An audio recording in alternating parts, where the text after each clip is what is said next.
So welcome to another educational and inspiring AAM workshop, this one entitled Using Ethics for Effective Outreach. Activist and filmmaker Jamie Logan will share her tips on how to get millions of views.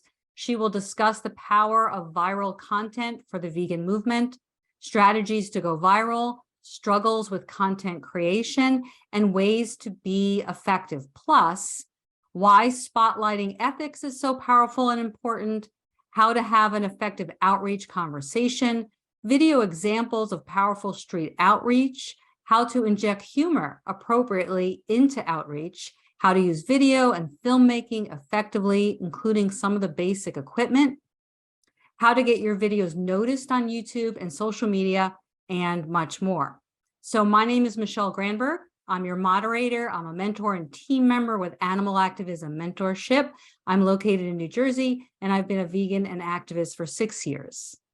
AAM's mission is to eradicate violence and build a culture of empathy and compassion, which ultimately results in animal liberation. We strive to build a global community of activists through our free 3-month mentorship program that pairs experienced activists with aspiring activists. Through one-on-one mentoring, we intend to generate an increased number of activists, effective activists worldwide, because we know this movement needs more activists.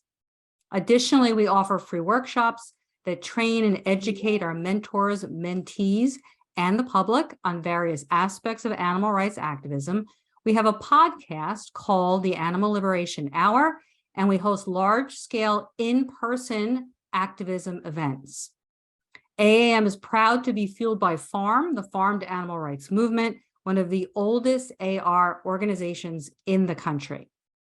If you're interested in applying to become a mentor or mentee, or want to get involved or to donate, please visit our website, animalactivismmentorship.com, and follow both AAM and FARM on social media. So that being said, now it's my pleasure to introduce Jamie. Jamie Logan is an animal rights activist and documentary filmmaker at CaveLight Films, based in New York City. She is best known for her animal rights films that have over 75 million views, as well as her Jamie's Corner YouTube show, where she educates people on the streets of New York City about how their food gets to their plate.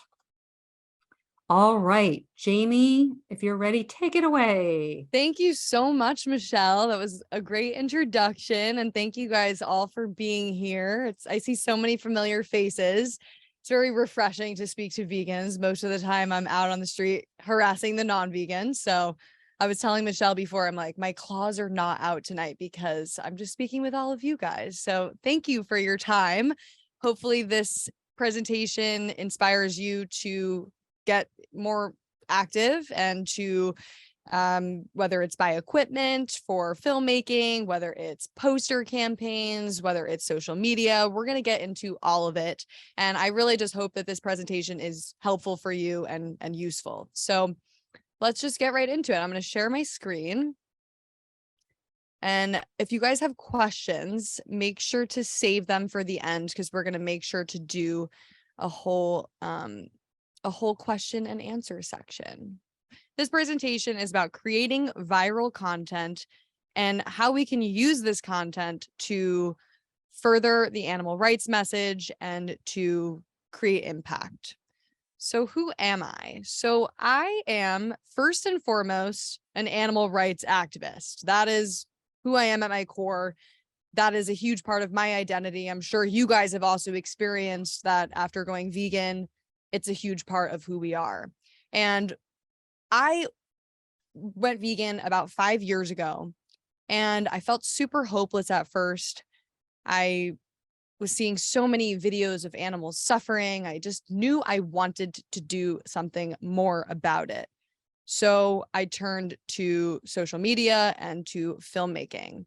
So I am a filmmaker. My films have over 75 million views.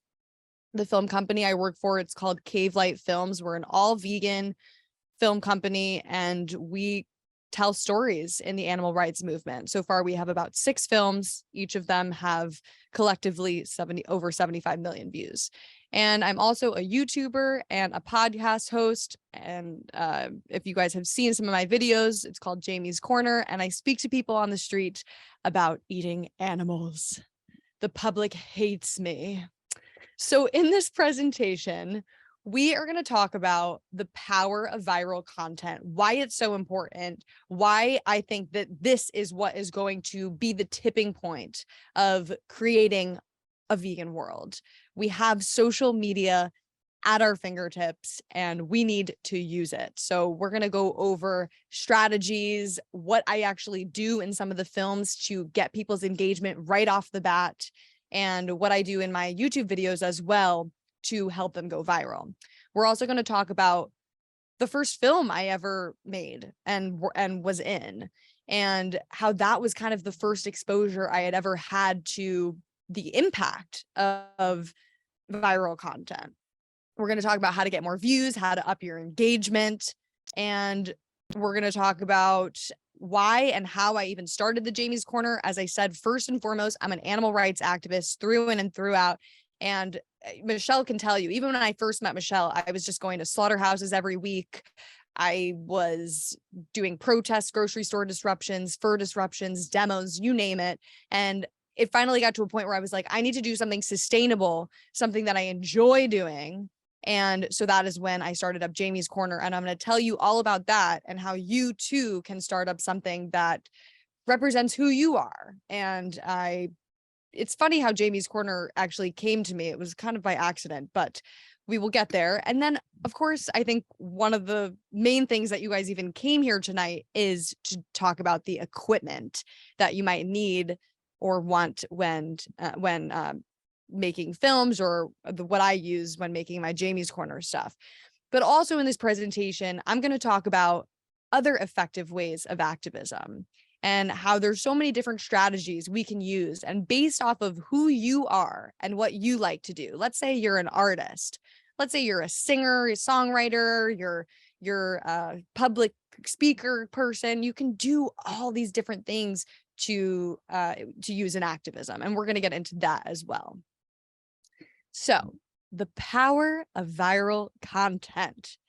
So why do we want our videos to go viral? I guess this is kind of obvious, but here are the four main pillars that I have found with the viral content. The first is to educate people. We want to show them what is happening to animals, whether we're speaking specifically about the dairy industry, whether we're specifically speaking about the egg industry. We want to educate them and be like, this is what you need to know.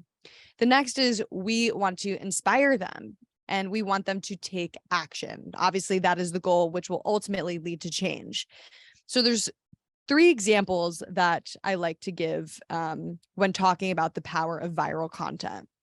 I watched these two shows on Netflix. One was called Don't Fuck with Cats. Has anybody seen that show? Basically, this serial killer guy was killing kittens and posting these videos online. And these videos went viral. You know, obviously it was controversial. And these videos went viral, and these animal rights activists, non-vegan people probably, but these non-vegan activist animal people were like, we don't like what we're seeing and we're inspired to take action. They started making these Facebook groups. They started getting together and they actually started tracking down where this cat serial killer was located. And they got legislation and they got law enforcement involved and they got this guy arrested. So that is just one example of the power of viral content. If these videos didn't go viral and if, you know, these people didn't share them all around and band together, who knows, this guy could still be out there killing cats. Another example is this show called The Most Hated Man on the Internet. And this guy was a really sick man. He was intercepting people's private text messages with their partners, and people were sending nudes. And this guy was then taking these nudes and posting them online. And so this is another example of how people then started attacking this guy and being like, you know, you can't do this. This is wrong. How dare you do this to people? You know, you're posting their nudes online. This could ruin their lives. And then they ended up taking action, getting law enforcement involved and creating change. ultimately, that is what we want in our movement. We want change, and we need to be very strategic and specific about how we go about doing this. So the first example that I have with viral content is a film called The Save Movement that Jordan Ehrlich, he's a filmmaker, he's my boss at CaveLight Films. He made this film when I was in college. I met him at an animal rights march in 2019. And I was wearing a Newark Animal Save shirt. Shout out to Newark Animal Save. He asked me what it was. And I said, well, every other week I bear witness at a slaughterhouse in New Jersey. And he was like, oh my God, that's terrible. And he's like, what do you guys do there? I was like, well, we give them water, we film, we document the conditions, and hopefully we want to show people what's happening so that we can get it shut down. We can fine them, based on, there's so many laws that are broken in these slaughterhouses, just from the treatment of the animals to the feces, the body parts on the ground, on the public streets. So we document that. So Jordan looked at me and he said, I would love to come and film that. He's like, I'm a filmmaker. So I was like, okay, yeah, if you want to, we're having a vigil next week. And he came out to one of our vigils in New Jersey, in Newark, New Jersey, and filmed a heated interaction between myself, my friend Joey, a few other activists, and a farmer. And this film ended up getting 20 million views across various platforms. And what it did was it showed people the conditions of these animals as they were arriving to the slaughterhouse. So it educated them. You can see throughout the comments that it inspired them. I'm going to show you guys later some of the impact that it had. And the action and then the change that inspired people were going vegan after watching this. And I don't know about you guys, but after I saw a film called Earthlings, after I saw Dominion, these were films that educated, they were viral films, they were very well known. They educated, inspired action, and then created change. So this is the power of viral content. And we're going to get into this. I'm going to play this little short, it's 4 minutes of the Save Movement for you. And let's see. And we're going to get into the impact that it had. What are you trying to hide? Yo, don't touch her. What don't you want people to Call see? the authorities. If we're not allowed to, call the authorities. You can't feed our animals.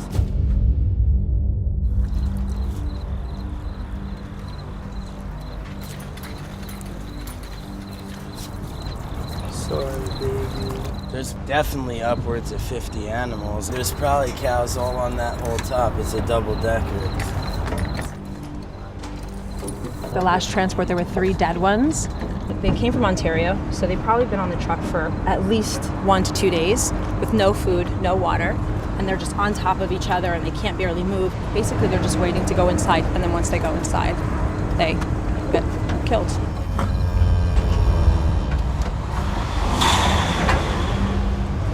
You can see there's a few downed cows in there. They didn't make the trip just from exhaustion and restlessness and hunger and fear. I mean, they know what's about to happen.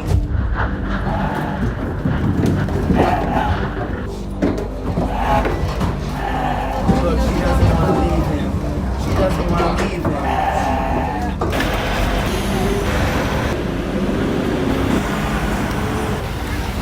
It's like I go to sleep at night and I'm like, they're probably loading the animals right now.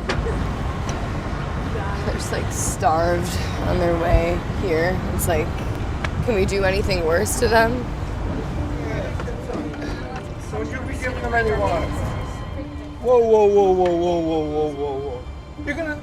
What are you How do you know what's in there? Get that water out of here. What do you got think it is? Poland It's water. spray. It's How do I know? You think we're poisoning Call them? the They show up here authorities. dead. It's Poland Spring cases. You can What look are you on the trying other to side. hide? Yo, don't touch her. What don't you want people to Call see? the authorities. If we're not allowed to, call the You can't authorities. feed our That's it. animals. We're not feeding We're them. not feeding We're them. giving It's water. This is a dehydrated basic animals right water. for anybody. They've been on the truck all How night, do I right? know what's in your water? We don't care. No, get away from my trailer.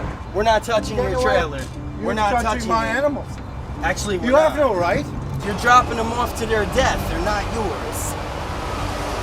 Where do you come up with this stuff? Listen, we all used to eat animal products. How do you think most people would react if this truck were filled with dogs and cats? What do you give a shit? You don't think people would give a shit? I don't care what you think about dogs or cats. Do they feel pain? Yeah, they have it perfect in it. They're fine. Do they suffer? Do they have the capacity to suffer? Well, anything has capacity to suffer. Why don't you go to China and try doing this? Because there's people in China from China doing it. I'm from here. I'm Because here. they'll put a bullet in your head. That's the They problem. will. They don't tolerate that. You know, here we're kind and put up with you. Wait, There's move it people here closer. trying to go to work, trying to make a living, and you idiots are out here. You're rotten from the inside out. You can have that on camera. I don't care what you do. Or are you going to put that on YouTube, and who's going to watch it? People like you. That's fine. This man brings animals to their death. Yes, absolutely, and I love it. Love. Yes, I feed people.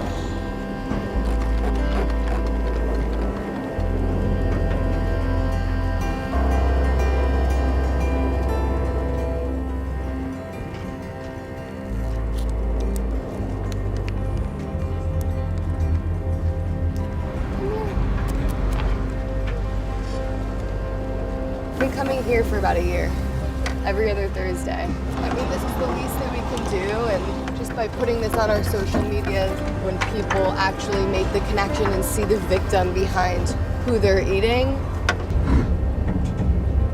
that's what it was for me. I was actually on a highway and I saw one of these trucks drive by, and it was filled with pigs, and my dog was sitting next to me in the car, and I looked at her, and I looked back at the truck at the pig in there, and I looked in one of their eyes, and I made the connection. It was like, there's no difference. Okay, so that was just a short little portion of the film, but imagine over 20 million people saw that and had an insight of what was happening to these animals and that they're starved on their way to slaughter. I mean, we are living in an age where we can reach millions of people at the click of a button, uploading these videos, right? So right here, this, you can see this was posted on Now This, you see 16 million. That was just 16 million on one post. And then another couple million elsewhere. And you can see some of these comments. Thank you for sharing. Your love for the animals is natural. Too bad we don't all feel this way. I strive to be more aware after watching this video. You know, someone said, I'm so sad watching this. I am crying. It's absolutely unacceptable to see animals treated this way. So, of course, there were amazing comments and people, you saw that they were really affected by it and that they changed. And of course, there was controversial comments, you know, the people putting steak and, you know, I'm eating 2 of these because you love this video, you know, all this stuff, but we were reaching them and we triggered them. And I think those emotions are important and they are a part of the process and people changing. So, you know, when we look at history, you look at the 1400s with the printing press, right? This was, people had to go to great lengths just to get information out there. You look at, you know, in the 1700s when Paul Revere had to let people know that the English were coming, right? And then you look at in the 1800s with radio, the 1920s, the TV came into invention. Now we have the internet everywhere we go. We have a cell phone, we have an iPhone, we have a laptop or computer, most of us, right? So we have access to this and it's very accessible. So after this presentation, not only are we going to be content consumers, because I know a lot of us scroll on our social media, I have the same habit, but we are going to be content creators and we are going to create content to create impact. So I started working with Jordan at CaveLight Films shortly after I graduated, right after the Save movement was produced. We decided to create a few other films after. So The Fight to Ban Live Animal Markets was a film that ended up getting over 10 million views in just a matter of weeks. And what was so interesting about this film was that it was very relevant to the time we were living in. So this film was produced in 2020 when the pandemic hit us and everybody's pointing the finger at China and saying, oh my God, the zoonotic virus is in China. It's so dirty. Look at the way they do things in China. Well, sorry to break it to you, but there's over 80 live animal wet markets in New York City. And so this film is about that and takes on the angle of that. And people were outraged. I mean, people were shocked to see the treatment of animals and also just the health code violations and the conditions of these wet markets in New York. the very next pandemic could break out in our soil, so that film in itself was relevant. And we're going to get into why tackling news topics and things that are relevant is going to be super important when you're creating your content. The next was We Are Their Voice, the Regan Russell story. This was a film about an activist that was hit by a livestock truck, and it sort of investigates what really happened that day. We spoke to Regan Russell's family, her friends. We spoke to witnesses that were there with her the day that she was hit. And it's a heartfelt story that I think shares our side as activists. And so we really wanted to tell that. And that film did really well, another couple of million views. The Voting Block is about a religious slaughter ritual that happens on the public streets. And this was another really rough film. And it's really important to take care of ourselves too as activists, you guys, because damn, seeing some of the stuff that we see is very, very hard. And I'll tell you one thing, filming The Voting Block and editing hundreds and hundreds of hours of slaughter footage and just the most horrific stuff you can imagine, it gets to you. It's really difficult. So The Voting Block was, I think, an important film to make and important story to be told, and really to show people that there's no difference between this religious slaughter ritual and what happens behind closed doors in slaughterhouses. But yeah, so that was another film. And then The Face of Fashion is Fear was about the fashion industry and how Urban Outfitters uses a bunch of different animal materials such as leather, wool, and et cetera. And I think that was also a film that opened people's eyes to the fact that, wow, we don't really need to be using these materials anymore in 2023. This is what happens to animals. Animals are slaughtered for wool, believe it or not. So yeah, so that was a film that we worked on. And then the lingerie protest was the last one that we did, which told the story of a group of activists worldwide that were stripping down to raise awareness by any means necessary. And it showed a lot of themes of body positivity, women's rights, women empowerment, and all in the process of showing what happens to animals. And I like, if the news won't talk about it, they will. And I was actually one of those people. So you could go check out the film if you want to see us in lingerie, but also if you want to see the message. So that was really important. And it was really fun to work on this film and just interview activists from all over. So that being said, this is my story. This is kind of how I ended up in doing filmmaking, and then using what I've learned in filmmaking to start Jamie's Corner and use it to further my activism. But it's so super cool that my job literally is to work on animal rights films and show this content. And I'm going to show you exactly how we did this and how we break it down. So now we're getting into the good stuff. Enough about me. So in any viral film or any viral content in general, whether it's little TikTok video or a short YouTube video, these are some of the elements that you'll see in these videos. Sometimes, okay, it is just like a cute girl dancing, but a lot of the time, in order for things to go viral, here is a little bit of a secret formula. There has to be some level of controversy. Being that we are vegan and that a lot of our content is going to be animal rights related, that in itself is controversial. And what these genius bacon commenters don't realize is that their comments actually help to push your algorithm. So stay strong when your video starts getting picked up and getting more views and there's all these horrific comments on it. The controversy is actually what is going to help you go viral. Timing, relevancy, and news. This is exactly what I was saying with the fight to ban live animal markets. In a global pandemic, taking on a story about live animal markets in a major city like New York, that is going to get picked up and get a lot of views. People are going to be like, oh my God, I didn't know about this. I thought it was China. So timing, relevancy, news. An example of this would be if you see some animal rights news of a cow escaping a slaughterhouse, you take a screenshot of that story and you go on TikTok, you press the green screen effect, you put the story behind you and you start talking about it. I'm trying to simplify it. Once you start doing it, you're going to see it's easier than it sounds. but timing and relevance and news, like really try to be relevant with the content that you're posting. Okay, so next, who is your target audience? For example, my target audience, depending on what content I'm producing, varies. So my Jamie's Corner, believe it or not, actually, my audience is mostly vegans. You can break it down, and I'll show you how to do that later, where you'll see exactly how many males to females, what the age range of your audience is, and where a lot of them are located. A lot of my audience are people that already watch other vegan content creators like Joey Carbstrong, Earthling Ed, Humane Hancock. They actually are a lot of vegans on my Jamie's Corner. However, my films, on the other hand, are mostly non-vegans. So who are you trying to target? That should be the first question in mind. Are you trying to talk directly to farmers? Are you trying to talk directly to people that consume cheese? Like what exactly who are you trying to reach? Now, this is the entertaining first shot.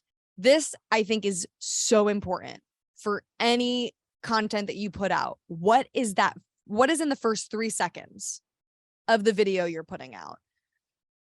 That is going to determine everything, because people constantly just scroll so quickly on their phone. They're just going from one thing to the next that they don't really stop and look. So you need something that's super engaging in the first 3 seconds.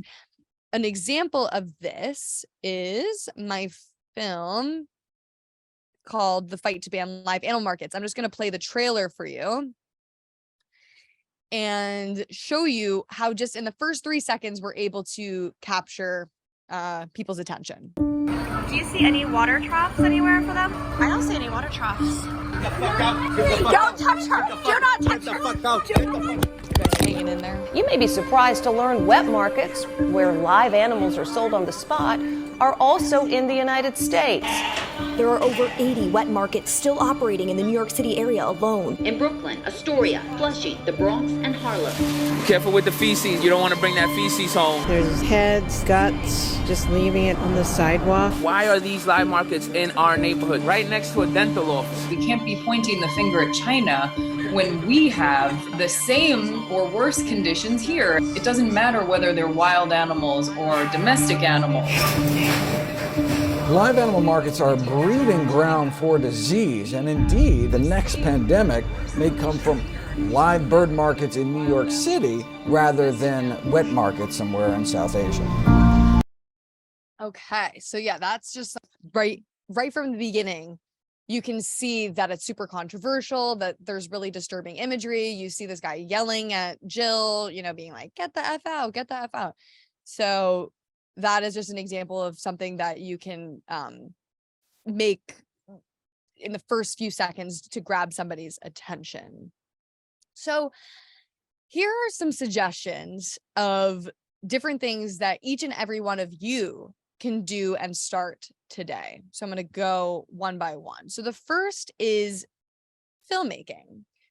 There's so many different ways that we can go about this. A film can be something that's 7 to 8 minutes of just you filming some scenes from a slaughterhouse or some scenes from a protest, or it's really just about telling a story that you want people to know and share. That is something that I am passionate about. And I studied journalism and media in school and also film. And so filmmaking was kind of a way to tie together my passion for activism, but also my passion for telling stories. And that is kind of a path that I took. And I'm going to show you some of the cameras that we use for that and the different platforms that I use to edit. The next thing is social media. I've really been harping on this throughout the presentation because today, this is what I want you guys to really focus on. Is you have Instagram, TikTok, YouTube Shorts is a new platform, Twitter, and Facebook. Each one of these can reach millions of people literally in a click of a button. If you have an iPhone or even an Android, you have a camera on your phone, it's simple, just press record, say something, post it. And then from there, as you get more comfortable with the platforms, you'll see, ooh, I can add text. Ooh, I can use trending sounds, which is super important and really helpful for engagement. I can get creative with this. Ooh, I can stitch videos together. So let's say you see another TikToker posting eating chicken wings. and you want to respond to that, you can actually stitch the videos together and do a response to this. I did this with a TikToker named Addison Rae. She was like looking all cute and eating chicken wings or something. And I stitched a video together and showed slaughterhouse footage as she's eating it and like captioned it, you know, when you're clueless, ... something like that. And there's different ways to get creative with it. And I think with anything, it's okay to look at what other people are doing and copy it. So if you look at somebody like Earthling Ed, some of his earlier videos, it was literally just him talking to the camera and shutting down excuses to veganism. So one example would be like, people that say plants feel pain. Well, actually, that's not true. They don't have a central nervous system and no isoceptors, and therefore they cannot feel pain. And if you really care about plants, then you should definitely stop eating animals, because the plants are mostly farmed to feed the 80 billion animals that we breed into existence. Something like that. And that right there is a quick soundbite. It's super shareable, and you just post it. And it's a slow process. I've noticed, like, even a lot of my videos only get a couple hundred views, and that's fine. On to the next. But I've noticed that when you're consistent with it, it really starts to pick up and people start to share it, and it gets the message out there. So social media is a great tool that you guys can all start using today. And I think there's definitely different topics you can tackle. There's endless ideas when it comes to talking about animal exploitation, because it's everywhere you look, from entertainment to skincare to food and so on and so forth. The next thing is podcasting. So I started my podcast in 2019, I think it was, actually maybe 2020. I was in school, and my professor said that he wanted us to build a website and start a podcast. And so I was like, well, okay, well, I know what I'm doing this on. And at first it was called Under the Vegfluence, and it was kind of goofy. Like I would like drink while I would talk about this stuff. And I ended up changing the brand. Thank God, don't worry. But it's now called Jamie's Corner is what the brand is. But it was literally a podcast where I interviewed amazing people, from nutritionists to activists to environmentalists. And we just do an hour-long podcast and talk about various things. And each of you can do this because there's an app. It's called anchor.fm. And it's so simple. You literally record. You can record straight from your phone or on your computer, and you just upload it straight to Anchor. You write a title, a description, and you post, and it'll put it on Spotify, Apple, and everything for you. And I'll talk about this on the next slide as well more. So podcasting is a really great way to meet other great vegans and activists, and also reach non-vegans and reach more people in long form conversations. And also, each of you should be going on other people's podcasts. If you want the opportunity to go on a podcast, message me and we can talk about what you want, what topics you would bring to Jamie's Corner, and I would love to have you on.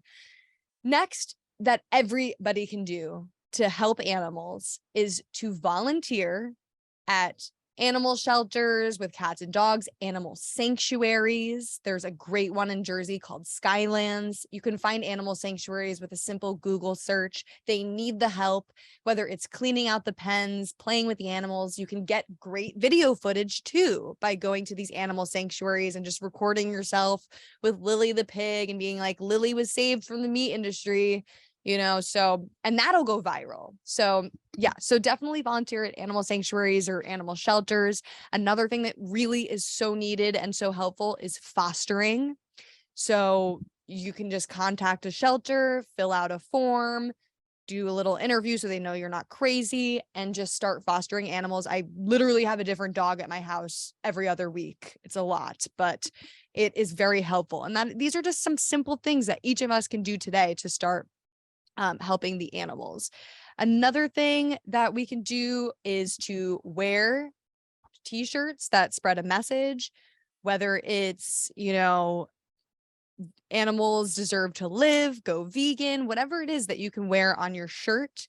I have a shirt that says, eat your own effing leg, asshole. I think it's a great conversation starter.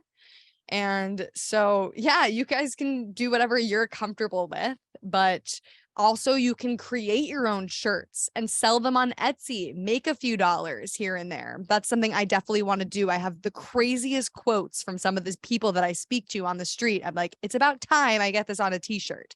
And at the same time, you're like a walking advertisement and billboard for the animals. So these are simple things that you can start doing today. Now, this art little thing that I have going on over here is a new thing that I've started doing. So if you are an artist and you have a creative streak in you, there are so many things that you can do to help further the animal rights movement. I have partnered with this vegan artist named Praxis. You can look him up on Instagram. He does amazing work for the animals, and we started wheat pasting all over New York City. And I'm going to talk to you a little bit about the materials that we've used to do this. But all you need for wheat pasting is a bucket. You could get it from Home Depot. You just get a roller with the foam. The foam is like $2. You get wallpaper adhesive and you mix it with water. And you print the posters depending on whatever design you want. I think you could, it's so easy just to literally go to any Staples. And even if you just print it on little printing paper, slaughterhouse quotes are so effective. I think that's one of the next things that I'm going to be postering around the city. But for this first round, we did ban horse carriage posters because we're really trying to get the horse carriages banned in New York City. And we just plastered the city with wheat paste. And it's great to get together with other vegans and get together with the community and just start plastering and decorating your city. It's awesome. So let's go through all the different equipment and things that I have found helpful that you may want to check out when creating your content. And I do want to just reiterate, you can use an iPhone for most of this, or an Android. I don't have an Android, but as long as you have a microphone, a camera, this is something that you can all do. So for my Jamie's Corner videos, I work for a film company and we have this equipment. Okay. That's the only reason that I started filming with the Sony FX3 is mostly what I use to film. The A7S II is another good one. I have filmed a few on my Canon Rebel T7i. The quality is not as good, but the only reason I know about this stuff is because I've worked for the film company, but it's not super hard to use. The only thing is this equipment is a little bit expensive. That is the one thing. So if you want to start looking into cameras, I recommend the Canon Rebel T7i. It's super simple to use. It's not as pricey as the Sony's, but you got to get a tripod, a camera. And if you wanted to do something like the Jamie's Corner style interviews, I use something called a Tascam DR micro recorder. And what it is it has a little lav. It records into the device, and then I pair up the audio in post-production. It sounds like a lot, but a simple YouTube tutorial seriously will break it down, and you can all do it. You're all capable of doing this. Another option is to simply go on your iPhone, open the camera, go to video, press record, and record all of this on your iPhone. You're going to go into settings though, and you're going to make sure you're recording in 4K. If you go into your settings and you open up camera, you want to make sure that your video camera is set to 4K. This way it's more high quality and it'll allow you to pop in on the footage and still hold up the quality. So, and you can ask me any more questions about that after, but if you record this on your camera, see how the audio sounds. If you're outside, it's a little tough, but you can also order a mic that plugs into your iPhone, make sure it's long enough, and you can interview people on the street just with your iPhone and a microphone attachment. I just also wanted to show you what I use, but this is also coming from somebody that has worked with cameras for 10 years. So it is a little complicated. I know we have some videographers on here, Trey, Bobby, love these two. They can also probably answer any of your questions regarding video cameras and what they use. There's no wrong answer. Just get a camera on it and do it. Okay. So also this is a great microphone. I want to talk to you a little bit about the podcast stuff. Anchor FM is the website that I mentioned before.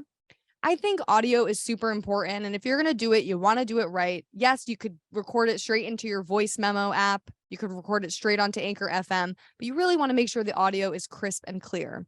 This microphone is called the Sennheiser MD46. I got it at B&H in New York City. And what I do is I actually plug it directly into something called a Zoom H5. I don't know if you can see my screen right here. But what this is it acts as an audio interface. So I can up the volume on here. I can actually plug 2 microphones in here, and I record straight to an SD card on this Zoom H5. And then I upload all my footage, my video footage and my audio footage into Premiere. Well, I put it on a hard drive, and then I upload it into a Premiere project. Adobe Premiere is the program I use, but Final Cut Pro is also a good one. It's about $300 and you own Final Cut Pro. Premiere, you have to pay about $40 a month for it, which sucks, but I get it through work, so I don't have to pay that every month. And there's obviously a lot cheaper ones. Just do some research and you can see, but this is also a great microphone because you can use it to go out on the street and speak to people as well. There's also ways to plug this microphone directly into the camera, and that way your audio is already paired.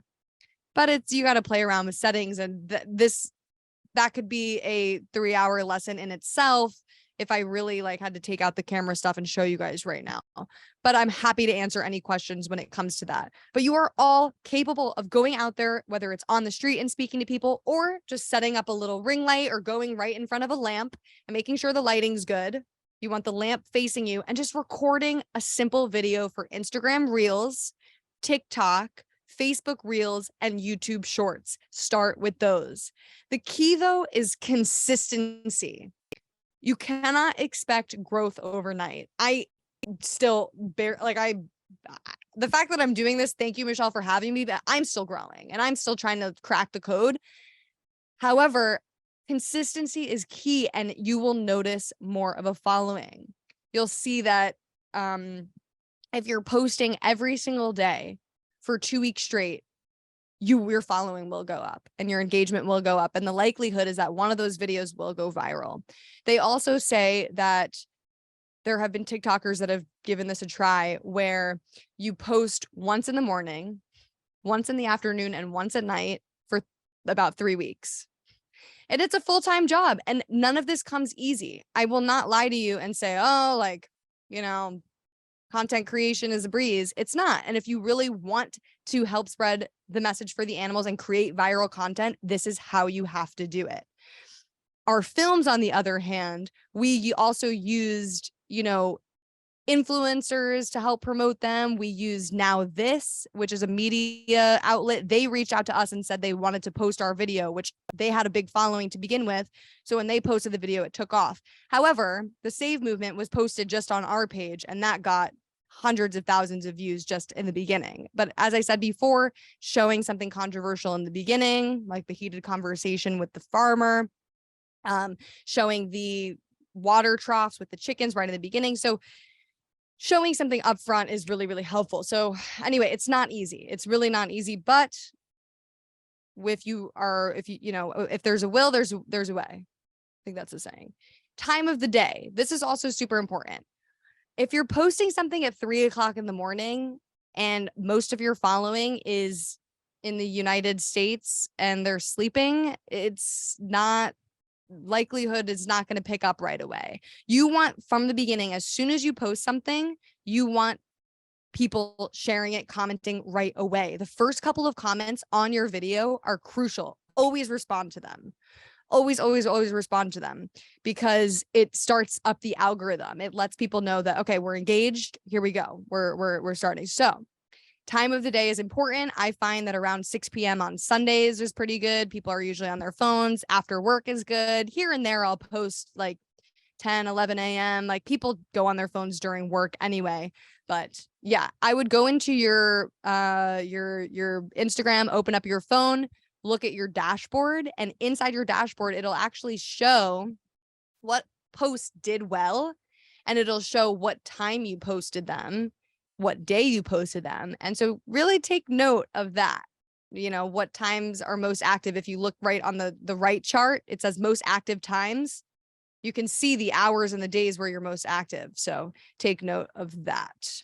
And then, of course, hashtags and trending sounds are really important. So there's websites where you can look up trending hashtags and you can use those. So a lot of hashtags I always use is like hashtag vegan for the animals, hashtag NYC because I'm in New York. And if the video is about dairy, I'll do hashtag ice cream, hashtag cheese, you know, really reach the non-vegan audience. I'll do hashtag dairy is scary. It can't hurt with the hashtags. And you really want to make sure you're doing that on all platforms, YouTube, Instagram, Facebook, and TikTok. Trending sounds. So you can find trending sounds just by looking on the app. It'll show you if you go into the sound section on TikTok, for example, you can go to like viral sounds and you can make a video on that. So you click on the sound and then you go to record a video, and then you can use the sound that's trending and make sure you hashtag whatever sound that is. Other things you can do is if you're just scrolling, notice what other people are doing that's working. So if you see somebody dancing on TikTok and they have a couple million views, maybe try dancing on TikTok and putting little text on the screen, like, for example, different sources of vegan protein, and you're dancing on the screen and it's like tempeh, tofu, lentils, peas, you know, something fun. Our content doesn't need to always be so depressing and sad. I mean, we see it every day, all day long. So changing it up and trying out different things is super important. And that is what I started doing with Jamie's Corner. So when I first became an activist, I was at slaughterhouses every other week. I was rescuing animals. I was depressed. I mean, I was losing myself. I would come home to animal body parts in my refrigerator. I was just really, I mean, I'm sure you guys can relate. It really takes a toll on you. And it became my whole identity. You know, all my friends in school, and they would see my social media posts and be like, she's lost it. She's out of control. I was just posting really like graphic images all day long. And I think, you know, it's important to a certain extent to do that. I find that the graphic stuff is what made me go vegan. You know, it was seeing Earthlings and Dominion, and I think people do need to see that, but also changing it up. And I just had lost who I was. Like, I was yelling at people everywhere I looked on the street because, you know, in New York, you got Canada Goose and you got fur all the time, everywhere you look. It was just exhausting. It's like, you have to take care of yourself to a certain extent. So my first 2-3 years of activism, I was like, really just full force, never even taking a break. And, you know, I find myself dipping into that routine and that pattern, but I then started Jamie's Corner. And after working, you know, with CaveLight and don't forget, I'm editing horrific footage all day long for these films, you know? And so it got to a point where I was like, this is not something I can sustain in the long run. And so I was talking to Jordan one day. I'm like, I'm going to these Anonymous for the Voiceless cubes. I'm sure most of you know what that is, but for those that don't, it's basically you stand in public places with the TV screens and you like show people the standard practices in the meat, dairy, and egg industries and also cosmetics. And so I'm telling him, I'm standing there in the cube and I'm having these conversations, you know, with people. And I'm like, I don't know what it is about me. I know I'm a kook, but like, the weirdest people find me. Like, I'm a magnet for like these maniacs. He's like, what do you mean? I was like, I don't know, just come to one of these cubes and you'll see what I mean. And so he films the first episode of Jamie's Corner, which is where it's called Man Tries to Show Me His Raw Tuna. We don't want to know what that tuna really is, but he came and filmed this, and he basically was like, we have something here. He was like, this is different. I mean, the goal at first, I thought I was just going to be filming these long form conversations, speaking to people and whatever, kind of like what you see Earthling Ed, Joey Carbstrong, Ryuji did a bunch of these for years. I was like, I just want to film some of these conversations. And it ended up turning into this like humorous, fun show that also spreads information about what happens to animals. And there's a very fine line that you have to walk, because obviously I would never want to put something out that even comes remotely close to joking about what happens to the animals. That's not the funny part. The funny part is making fun of myself, how ridiculous I am and how ridiculous the people are that I come in contact with, and the excuses that they have. And I think using humor in politics is effective, and we see it used in many different social movements, and humor is something that I think can be very helpful. And I found that with Jamie's Corner, I finally found a strategy that is sustainable, that I'm able to just be myself again, but also relate to the animals. And that is what I want every single one of you to think about today, which is, who are you and how can you find a strategy for activism that is sustainable for you and something that you enjoy doing? If you're an artist, get the paint to the freaking paper and hold up a freaking poster wherever you are. Film it. It will go viral at some point. You just have to be consistent. If you are a songwriter, maybe make a song about this stuff and post it on TikTok. You never know. It could go viral. So for me, I'm a filmmaker. I am, a activist. And this Jamie's Corner was the combination of the two. And so that's kind of how that started. And then I had an intern create this little graphic. I mean, nothing about what I'm doing is really that professional, I'll be honest with you. But, just do it. It's like, stop with the excuses and just do it. So these are kind of 3 different columns in one, and I'm going to try to break it down and go slow. But in these conversations that I'm having, I think it's super important to be yourself. Stop trying to be somebody else. And for me, it's like to stand there and be so serious and sound so, Ivy League smart and educated. I'm obviously smart. I know that, but I'm not an earthling Ed. I'm just not. The way that I say things and do things is very different. My mannerisms are very, very different. So I wanted to just be myself and speak to people. And of course, at first it's getting comfortable with the camera there. You get used to it. It takes a little bit of time, but for me, I was just being myself and I ask people questions. I just ask them questions to then get them to say what I want them to say. Very manipulative, but we love it. And so, yeah, so a few tips with just humor in general that I found is saying the opposite of what somebody's expecting you to say. And reactions to the camera. I always will look at the audience and break the fourth wall and kind of just show what I'm really feeling when these people are saying these things. I don't care. They see me looking at the camera. I just do it. And then in the editing, it's fun. You can pop in on the face. I look insane, but making fun of yourself in the process is what I found with just this style of activism has been helpful. And I think people are enjoying it. So the next thing is, as I was saying, social media is a tool that each and every one of us can use today. Even if you're not posting content right now, how about getting online and responding to some of these controversial comments back? So N1NJ8 Dad, Ninja Dad is the biggest fan. I reposted him. I'd like to personally thank Ninja Dad for single-handedly increasing the engagement on all my posts. Something sassy, quick, to the point. It's not, making me cry myself to sleep at night. You know what I mean? So quick-witted, sassy points are sometimes way more effective and really get them angry and get them going. You know what I mean? Instead of standing there and being like, how dare you say that about the animals? Those are body parts that you're posting.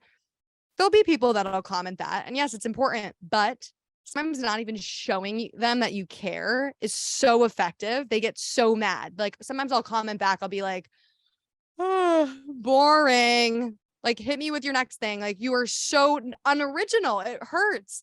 For example, this Santa Burb Claus, he goes, every time I see videos like this, I buy an extra pack of steaks. And I wrote, every time I see a comment like this, I get on my knees and pray the next one will be a little more original. I mean, come on, be more original. These people say the same things. Responding in clever ways, I think, can be really effective. And just keep your cool. You can get into these really bad internet wars with people and it makes you have anxiety. And sometimes it's just so not worth that. And sometimes it just takes a quick-witted thing that just gets them thinking. We just need to plant those seeds, I think is really effective. So then the next thing is the visual art campaign that I've recently dipped my toes into and started working on. And this right here is the ban horse carriage campaign. We plastered these all over the city, and simple, like little messaging. It's it only takes a few seconds for somebody just to look at something and look away and then have the seed planted. And with this campaign, we actually got a video truck. If you see on the bottom right side of the screen, we had a video truck playing this horse carriage footage. I just put a video together of like footage from over the years from the horse carriage industry, and this video truck drove all around Central Park and just played this footage. It had loud sounds and music, and people were really disturbed, and so that was super effective, and it got a lot of media. So there's so many different ways that we can reach people. And those were just some of the ways that I've been trying out and experimenting with lately, because, you know, as I said, the first 3 years of doing activism, I was just go, go, go. I was losing myself, and finding this new brand, Jamie's Corner, has helped me find something that I really enjoy doing that's also effective.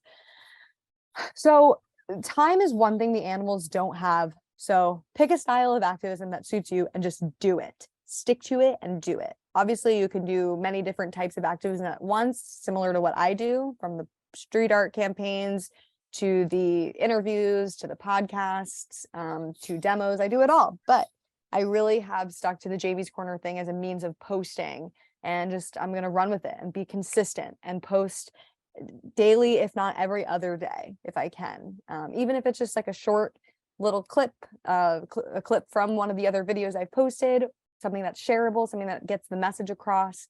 These are the places that you can reach me. I put my email, jamie@itsjamiescorner.com, because I really do want to, I'm more than happy to hop on a phone call with any of you and get more specific, but I know in the essence of time, you know, we want to get to the question and answer section. So thank you guys again. Thank you so much for your time. All right, so we will start taking some questions now. And so, Dutchie, do you still want to ask your question? If so, go ahead and unmute. Sure. If it's not clear, keep in mind, it just makes more sense in my head than me asking it out loud. But anyway, so when it comes to like certain platforms, how do you tolerate like censorship? Like certain platforms with very, very strict guidelines. That's a great question. Did I interrupt you? Sorry, the internet was just lagging a little bit. I'm done. Okay, you're done. Okay, cool. So TikTok is one of those censorship platforms that will take your videos down. Our CaveLight Films TikTok account is pretty much on its last leg. We've been banned for weeks at a time. I think our content is shadow banned at this point. But what I've found is, depending on what platform you're posting on, if you just put like a censor thing up on the screen, like a blurred, where it's really, really graphic, like if there's a knife being dragged across an animal's throat or the blood, that will get censored, and it's best just to blur it out, but it still gets the message across, because it's annoying that they do that, and they should allow people to see it, and you could try to appeal it. But at the same time, if you get your account taken down, what good is that, right? Then it's like you're not reaching anybody. So I find that on YouTube, I post the footage. And Instagram, I post most of it too. Instagram's not horrible with taking things down, but TikTok is really annoying with that, with the censorship. So simply just, if you don't edit it with the blur, you could actually put a censor with like a sticker over it. If you go to like the right column, there's a little sticker, and you can just type in the word censor, and then different censor stickers will come up, and you just put the timing so that it's over the part that you want it to be. I mean, even with that, Instagram is like very, very unpredictable. Like, like not too long ago, Rob Banks has his page taken down. I mean, fortunately, he got it back, but all it takes was like, I think, one person to complain or file a report, and your platform can be gone in the blink of an eye. Yeah, totally. And that's why I think if you can add the censorships, you should. If you're posting something graphic that's under a certain amount of seconds, like what I've experienced with the Jamie's Corner, you don't really have that much of a problem. But something like what Rob Banks posts, it's just the full video of slaughter footage, or it's the full video of something, and that you definitely need to think about. Like, you know, Well, it's not even just like graphic footages. Like, I remember when this was last summer. I remember when Hudson recorded my outreach when I did AV. It was on YouTube, and this person I was reaching out to, she said she will go vegan. She even commented on it that she went vegan afterwards. And then afterwards, she filed a complaint and had it taken down because she felt she didn't know if she was being recorded, and she thinks it was like a violation of privacy, or I have no idea. Even though like there's like it was done very legally. Right. Well, when can't it win. comes to that, when it comes to recording people, I always have people sign release forms. I started doing this in the last couple of weeks. My first initial videos don't have release forms, but I just didn't know any better. But now I bring them wherever I go, and anybody that I use on camera, I have their signature that I'm allowed to use them. So they can't really do anything about that Even at the legally. cubes? What happened? Even at the cubes? Oh, that's where I have them sign it. Yeah. Yeah. So it's a simple release form. I can send you guys the one that I use. I just made it up, but I had a lawyer look at it, and it covers my butt when it comes to people. I haven't had anybody come to me and be like, I don't like this, take it down. But I think if you are looking at getting things viral and using people's faces, you know, you could argue certain things that, like, if it's used in journalistic purposes and you're in a public space, they can't really do too much about it, but it's better just to have them sign a release and just be like, hey, listen, just in case I use this video, I have a YouTube show, do you mind signing this release? I've never had anybody be like, no, I won't. I actually phrase it, I'm like, hey, like, here's, you know, my photo release. I just want to get your Instagram, your name. You can read through it. I don't even, you know, I just do it quick, and then they sign it and whatever. Okay, thank you, Dutchie, for that. Thank you, Jamie. Yeah, of course. So I'm going to go to Carolina Roberts. You have your hand up, and then Myra, I'm going to come to you. So go ahead and unmute. Go ahead. Ask your question for Jamie. Oh, yes. Thank you. So Jamie, I just wanted to say thanks for sharing your time to show us all you've done. And just want to thank you. And my question was how, and I missed a little bit of the your lecture talk, so I wasn't able to figure out if you're going to answer this. But my question was, if you know how to increase YouTube followers, maybe picking up on the algorithm. I have a YouTube channel called Living Vegan, or Vegan for Life. Vegan for Life, and only 27 subscribers, and we talk about Proposition 12 in it. We interview also a couple of very active activists from Switzerland, and yeah. And so just in general, could you talk about the algorithm, if there's a way to pick up on the algorithm, if we're too late on it, could you please elaborate on that? Yeah, for sure. For sure. So for each platform, I found that it's a little different. Like in the presentation, I was mentioning a lot more about TikTok and Instagram, which is something like if you really want to post daily on those, and you really want to post certain times of the day and based on like your audience, where they're located. With YouTube, it's a little different. You can still, you really want to be consistent. If you can post weekly, that's amazing. That's kind of like where the sweet spot is. Same time, same day, weekly. But I'm not able to do that because with the JB's Corner stuff, it's like it takes me a while to edit, and even just to go out and record, it's like I would like to be able to do it weekly at some point, but I'm just not able to do that yet. But I do have a sweet spot. I would say around every 2 weeks, I at least post something, and I use the YouTube Shorts. So anything that you post on TikTok and or Instagram, upload to YouTube Shorts, and that'll also bring a bunch of people to your page. I notice a bunch of growth in my YouTube page when other vegan YouTubers shouted me out.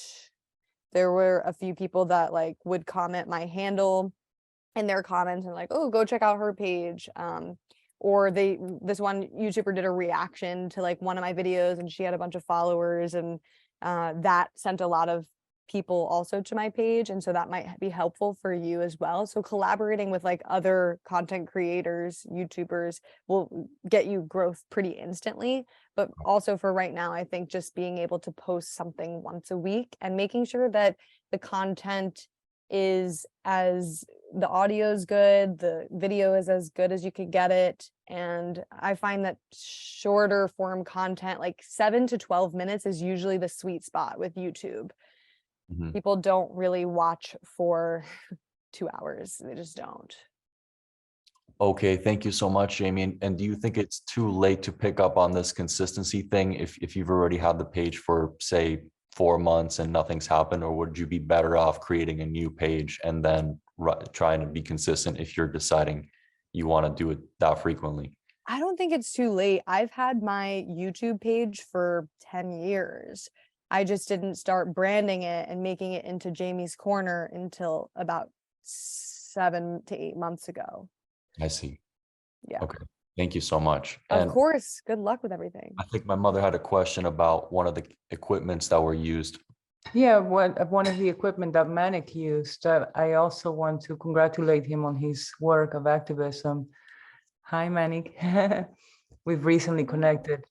And yeah, I wanted to learn what kind of equipment. I have a place where I can sometimes get some equipment for free. It's a center where people may get drop off some equipment that they don't use anymore. So I may have some access. Oh, that's great. That's great. Well, what I was said. Curious to know which kind he is specifically using. And how you get that connected, because we can get screens, but we can't connect those to our phone. So I don't know if my question made sense, but. Do you want me to answer that, or? Yeah, which is the best kind of equipment? I like the one that he was using, but yeah, and anybody can answer. Thank you.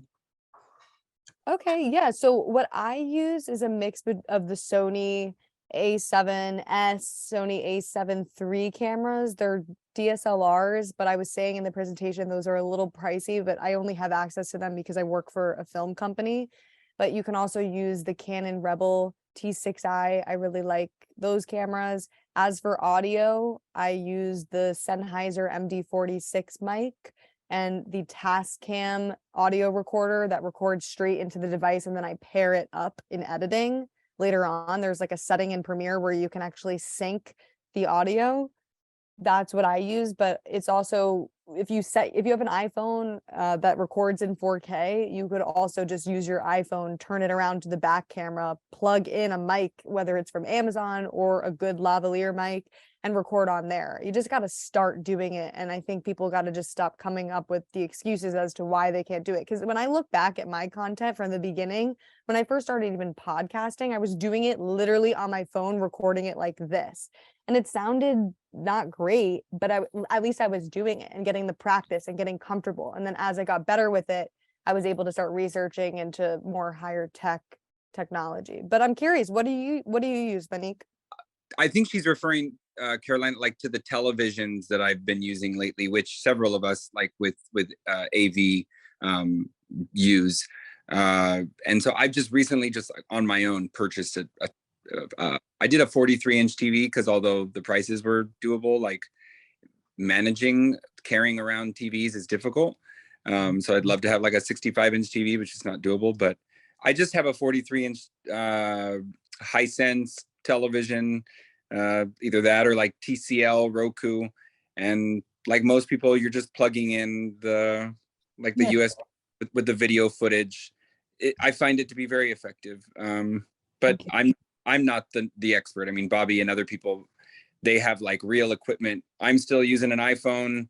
I've had DSLRs in the past, but I think all of us can do we can do quite a bit with not very much. Yeah. Thank you. There's a lot of really great people in our movement that are videographers, video people. I mean, it might be worth exchanging services. So like I'll record something for somebody, they'll record something for me. Or recently what I'm trying to do is honestly hire a student videographer for $15 an hour, go out with them for 2 hours. For $30, I could get person that really knows what they're doing that's going to capture the conversation and provide me with the video, and then I'll either edit it or I'll hire like an editor. Like my friend Tyler has been editing the last 3 ones just because I don't have time. So it's like if you have a full-time job, maybe outsourcing a little bit could be helpful for you too. Thank you very much. Any resources you're welcome to put into the chat. We're going to go to Mira now. Thank you guys. You can unmute Mira. Hi. Oh, sorry. Hi, Jamie. Thank you so much for this. Yeah, my question was kind of already brought up, but I guess when you're filming someone, if you're on a tripod, I'm assuming it's noticeable when there's a camera and that there's filming going on, but like, do you film them and then give them the release form, or are you like upfront, like, can I interview you? Because I've been thinking of like doing YouTube for a while, whether that's like stuff out in public or honestly, I've gone to many local farms and I would love to be able to have conversations with farmers, but that's very much their property and having to go about it in a specific way where they're not like, wait, I didn't know you're filming me on my property.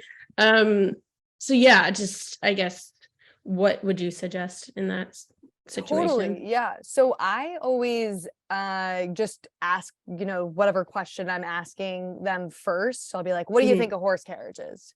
Or what does Central Park smell like to you? Whether it's like a general question and then go more specific. And I always give them the release form afterwards. Personally, that's just worked for me because otherwise I don't want them to be like thrown off by it and get nervous. And yes, they see the camera, but once they get into the conversation with me, they almost forget about the camera. And I have found that sometimes I'll go out and actually film with like a bigger microphone and then they really know they're on camera and you actually get more of an animated response. Like some people really come to life. I mean, they're really funny. Some people I found that if I'm recording with like a smaller mic and it's like a little less noticeable and the camera's further back and we're using more of the zoom, they totally forget about it. It's like a conversation. And then after the conversation is over, I always like to leave people with a positive message on veganism, even if we don't agree. But I always, will thank them for their time and just be like, I think these are important questions to ask. And that's why we're out here today. Do you mind if I just get your name and Instagram? And, when we edit this, I'll share it with you. And they're usually apt to then take the photo release form, they know it's a photo release because it says right on top what it is. And then they'll sign and put their name and I'll be like, okay, we'll be in touch. I have had a few people though, where like, if they get really mad at me, they walk away. And this was before I had done the photo release. So maybe it is something to consider breaching it in the beginning or in the middle of the conversation, like before things start to turn sour. You just say, hey, like, I just want to let you know, like, this is just for my YouTube. If I choose to use you, I just want to get your name. And so in the middle, before things start to go really sour. Have you ever had someone that's like, no, I don't want you posting this? I went out the other day. I don't know what you would do in that situation because someone brought up in New York, New Jersey, as long as one participant of the conversation is aware of it, like that's legal. But I feel like things could go really badly if they've like. I blur their faces. So like I went into a butcher shop a few weeks ago and I did not get a photo release for that. It was like more in the beginning stages when I was filming the Jamie's Corner. I didn't even know that I had to do that. And looking back, I'm glad that I blurred his face because it really was private property and you probably could get in more trouble for that. So just blur their face. It's super easy. If you edit with Premiere or Final Cut, they have like little blurred, you can mask their face out and then follow their face around the screen. I don't find that it makes or breaks the video. Like if you really just want to be safe, blur their face. Yeah. So sorry, I know I'm taking up some time, but if someone were to do something where it is less like public property, would you suggest just for like legal purposes or just to make things less of an issue, like being upfront about the filming? Maybe, yeah, because I would assume, yeah, I would think so, because then it's like you go through this whole talk with this person, and especially if you're like, you go all the way there to the farm, and then after the video is shot, they're like, no, I don't use this, and at that point in the beginning, at least you have their signature, you can get whatever footage you want. Yeah. Okay. Cool. Thank you so much. For my style, I don't have to do it right up front. Yeah. Usually I just, even getting people to stop on the street, it's not so easy. It's actually kind of uncomfortable when you go up to people and Yeah. you're like, hey, they're like, whoa, where did you come from? Yeah. So yeah, so just, it depends on what style you're doing. Okay. Thank you so much. Yes, of course. We're going to go to Caitlin's question in the chat, then I'll go to Manic, and then we might need to wrap up after that. But Caitlin's question, Jamie, is how do you find trending sounds music through Instagram when posting reels? And are there any tips for doing reels to reach the most people? Sure. Great question. So I find the viral sounds when I'm scrolling. So if I see another person or another creator that posts something, you can actually see in the bottom right-hand corner the sound that they're using. And if you click on it, it'll bring you to another page and you can choose to actually use the sound and record something. So that's one way of finding it. You can also actually just Google trending viral TikTok sounds or Instagram reel sounds. You can also, if you go into sounds on TikTok, there's a way to actually look up if you go to add music to one of your videos, there's a tab that says viral sounds or viral songs. Have you guys seen what I'm talking about? It's like when you're adding sounds to your videos. But I think the easiest way to find it, at least for me, is just to do it while you're scrolling. If you come across something you like and you're like, "Ooh, I could use this for something," use that.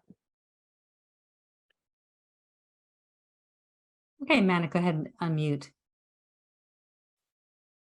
Okay, yeah, it was practically covered, but just about that sound, I didn't really know what that was either until someone was using that that giant voice where it like manipulates your voice, and then I just used it talking about how I like spooky things.